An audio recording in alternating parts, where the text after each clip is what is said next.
another 20% to ensure that all of the nerve fibers are stimulated.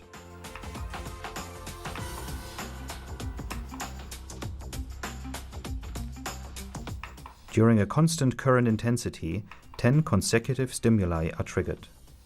However, not all have to be responded to with an F-wave.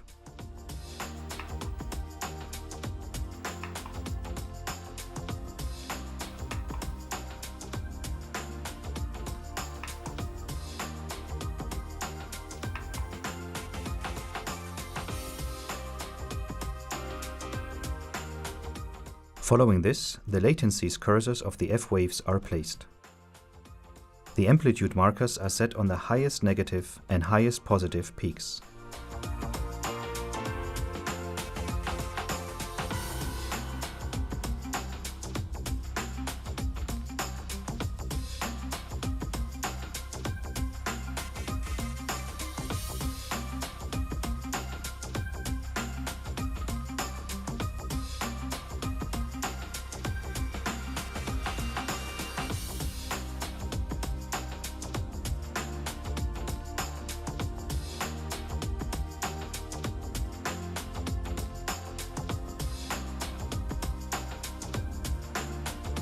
In the results table, the shortest latency of F-waves, the longest latency of F-waves, the average of the latency of F-waves, the variance of F-waves, and the appearance, the so-called persistence of F-waves, are displayed in percentage form.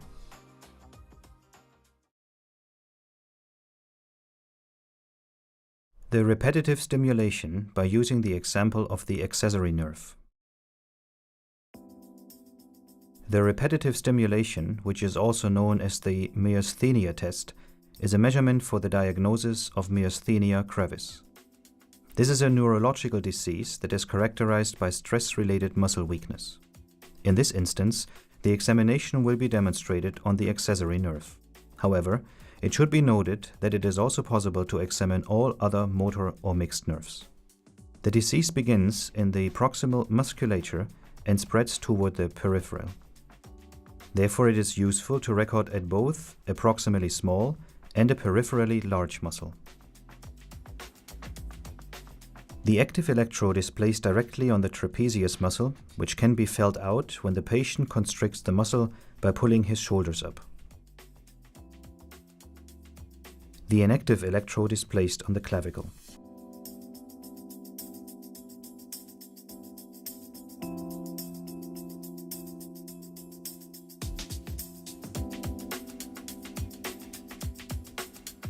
The grounding strap should be moist and it must be attached to the upper arm.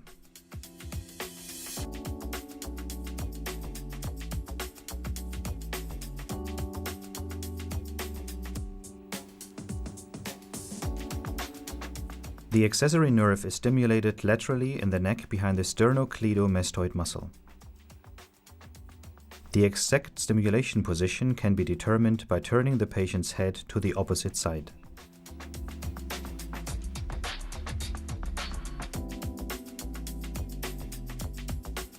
The stimulus intensity increases slowly until the amplitude of the potential does not rise any further. To ensure that all nerve fibers are stimulated, the stimulus intensity is increased by another 20%, which means that the supramaximal stimulus intensity is reached. Following this, 10 automatic stimuli are triggered consecutively. These will enable you to observe an obvious muscle contraction in the patient. Following measurement, the patient must maximally constrict the muscle for approximately 2 minutes. In addition, he should move his shoulder up against a resistance. During the phase of muscle contraction, it is recommended to keep the stimulation electrode at the neck to avoid a repositioning of the stimulation position. Subsequently, the measurement is repeated with the same stimulus intensity as was the case at the first stage. Displayed in the results table are the amplitude values of the individual measurements and the decrement, that is, the amplitude reduction in percentage form. The amplitude decrease is shown in a descriptive manner in the graph.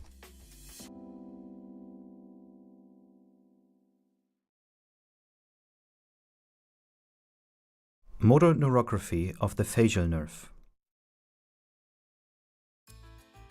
The recording of muscle potentials following motor facial stimulation takes place at the musculus orbicularis oculi, while the indifferent electrode is attached to the nasal wings. The ground electrode should be attached to the upper arm. The stimulation takes place below the earlobe. It should be noted that there is only one stimulation point, and therefore only the conduction time to the target muscle may be determined. In the process, the distance between the reference electrode and stimulation position to the measure of the distal motor latency should be approximately 5 to 6 centimeters. It is also stimulated here in a supramaximal manner, that is, the current intensity is increased until the amplitude of muscle action potential stops increasing, and then the stimulation intensity is increased again by another 20%. The measurement should be carried out on both sides of the face. In the results table, the distal motor latency is confirmed in milliseconds. The facial nerve is also suitable for performing the repetitive stimulation. As a result, 10 consecutive stimuli are automatically generated at constant stimulation intensity after determining the supramaximal muscle action potential. Following 2 minutes, maximum contraction of the muscle, which in this case involves squinting of the eyes, stimulation once again occurs with the same stimulation intensity as was the case in the first measurement. In the results table, the amplitude values of the individual measurements and the decrement, that is, the amplitude reduction in percentage form, are mentioned. The amplitude decrease is again descriptively shown in the graph.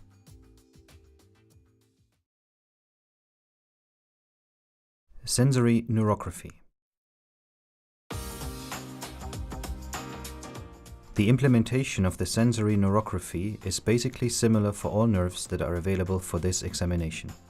Therefore, it is recommended that this examination be viewed by using the example of the median nerve.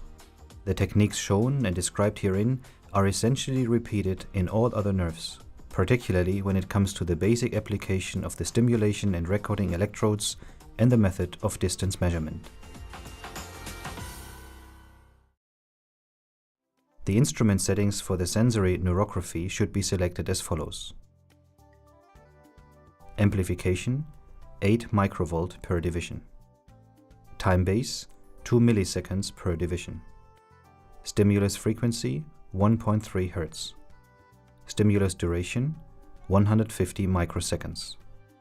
The limiting frequencies at Neurowerk EMG have been stored in the setup settings and cannot be directly changed. Obviously, the device settings should be configured to suit the particular diagnostic requirements.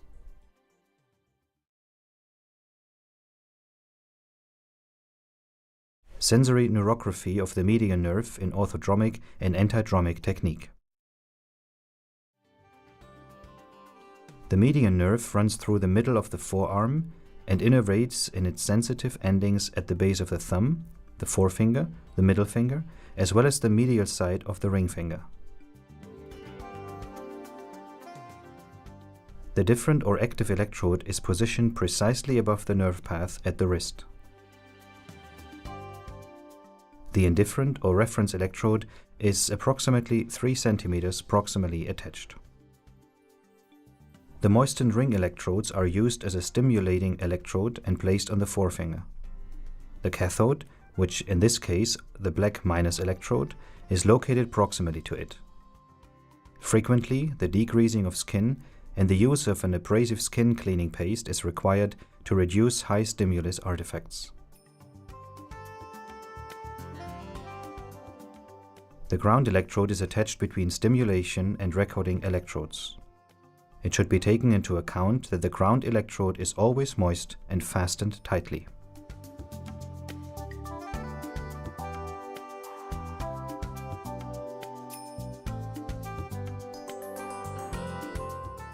Alternatively, a bar electrode can be used for recording.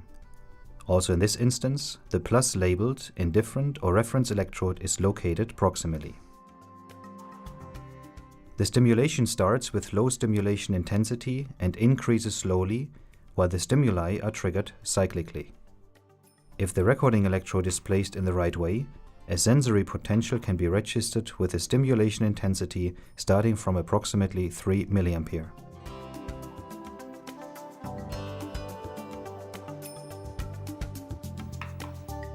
If the set amplifier sensitivity is either too large or too small, it is recommended to adjust the sensitivity to ensure that the response potential occupies an appropriate place on the monitor.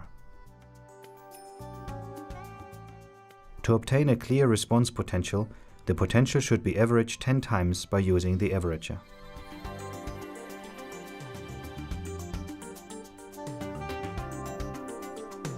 Alternatively, the recording of the sensory nerve conduction velocity can be measured in an opposite manner to the natural stimulation conduction, which in this case means antidromically. The stimulation takes place proximally, while the recording takes place distally. The moistened recording electrodes are placed on the second finger.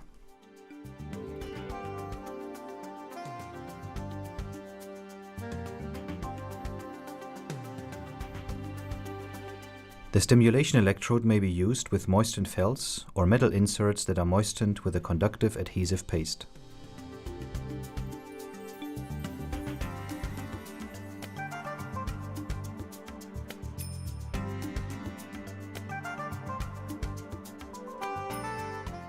The stimulation place is marked and the distance to the recording cathode, which in this instance is black, is measured. In contrast to the orthodromic recording, the antidromic stimulation technique involves the stimulation of motor nerve fibers and a contraction of the muscle can arise, which causes a muscle artifact in the response signal. The amplitude of the response signal is higher than in the orthodromic technique. Here, for comparison purposes, an orthodromic and an antidromic recording is made in both the right side and the left side.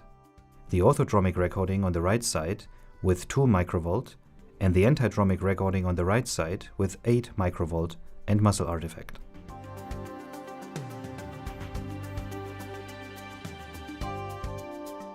Here an orthodromic and antidromic measurement is shown on the opposite side with clear muscle artifact. The distance between the stimulation and the recording cathodes is measured and recorded in the results table on the examination monitor. The nerve conduction velocity is automatically calculated by the device, and this is based on the distance between the stimulation and the recording cathode.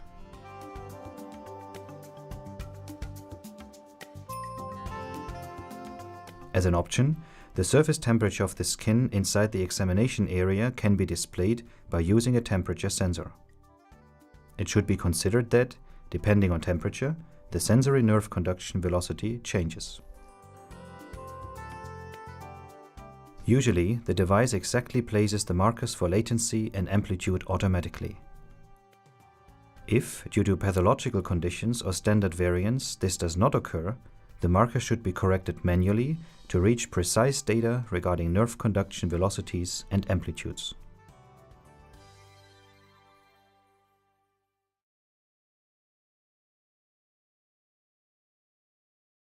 Sensory neurography of the ulnar nerve in the orthodromic and the antidromic technique.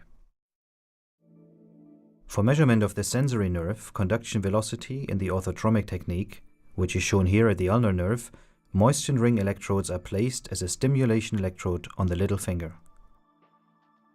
The different or active recording electrode is positioned precisely over the nerve path at the wrist. The indifferent or reference electrode is attached approximately 3 cm proximally. The ground electrode is placed between the stimulation and recording electrode. Alternatively, a bar electrode can be used for recording. Consequently, the plus labeled indifferent or reference electrode is located proximally. The stimulation intensity is increased until a clear potential can be seen. Subsequently, the potential is averaged at least 10 times.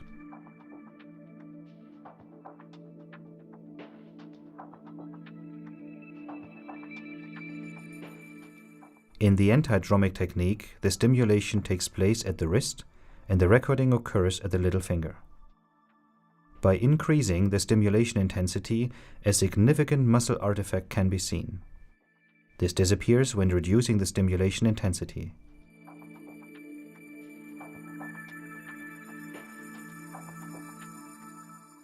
Subsequently, an averaging takes place.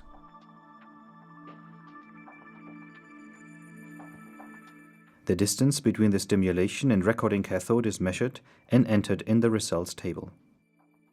The sensory nerve conduction velocity is automatically calculated by the device.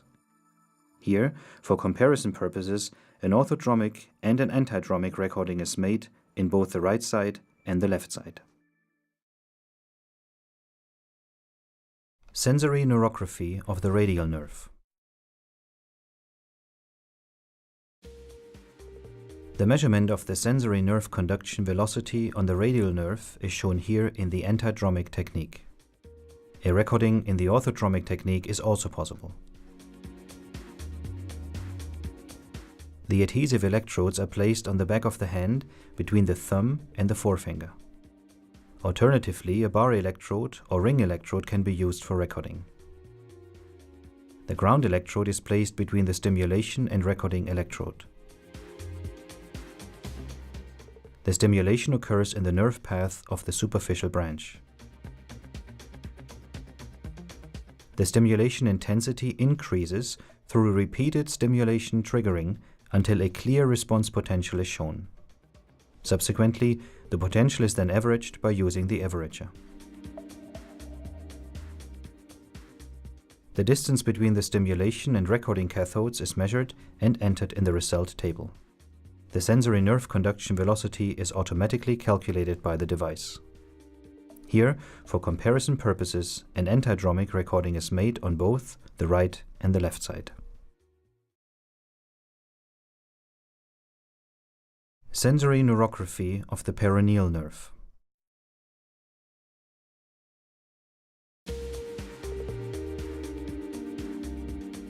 The measurement of the sensory nerve conduction velocity on the peroneal nerve is shown here in the form of the antidromic technique. Taking a recording via the orthodromic technique is also possible. The recording takes place on the central dorsum of the foot between the first and the second toe. The ground electrode is attached between the stimulation and recording electrode.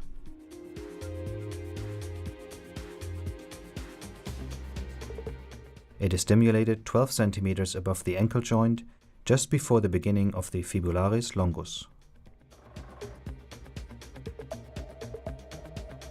Alternatively, a bar electrode can be used for recording. The stimulation intensity increases through repeated stimulation triggering until a clear response potential is shown. Subsequently, the potential is then averaged by using the averager. The distance between the stimulation and recording cathodes is measured and entered in the results table. The sensory nerve conduction velocity is automatically calculated by the device. Here, for comparison purposes, an antidromic recording is made on both the right and the left side. Sensory neurography of the sural nerve. The measurement of the sensory nerve conduction velocity on the sural nerve is shown here in the antidromic technique. A recording in the orthodromic technique is also possible. The adhesive electrodes are placed between the outer ankle and the heel. The ground electrode is attached between the stimulation and recording electrodes.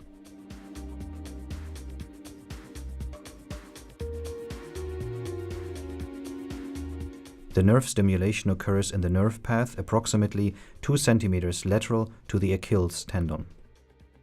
Alternatively, a bar electrode can be used for recording. The stimulation intensity increases by repeated stimulation triggering until a clear response potential is shown.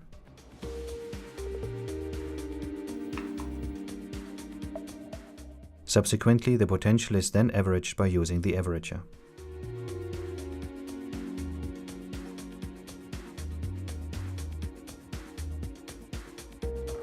The distance between the stimulation and recording cathodes is measured and entered in the results table.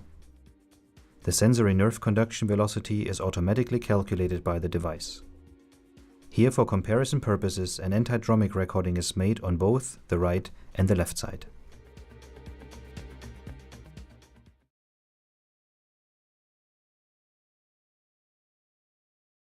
Measurement of the H reflex at the tibial nerve.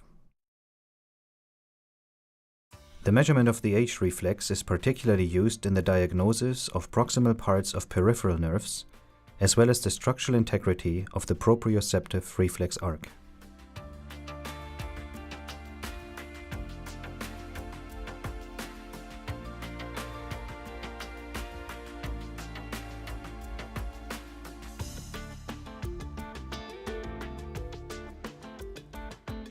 In adults, the H reflex is usually only measurable in the tibial nerve. The nerve is stimulated in the popliteal fossa, and the recording of the triggered potential takes place in the middle of the calf above the musculus soleus. During stimulation, attention should be paid to the cathode of the stimulation electrode, which should point to proximal. Through increasing the current intensity, firstly, the easily irritable sensory 1A sensory fibers of the muscle are stimulated, which transfer the excitement to the spinal cord, where they are monosynaptically switched to the anterior horn cells. Via alpha motor neurons, the excitement reaches the muscle again and triggers a contraction with a latency of approximately 30 milliseconds. If the current intensity is increasing,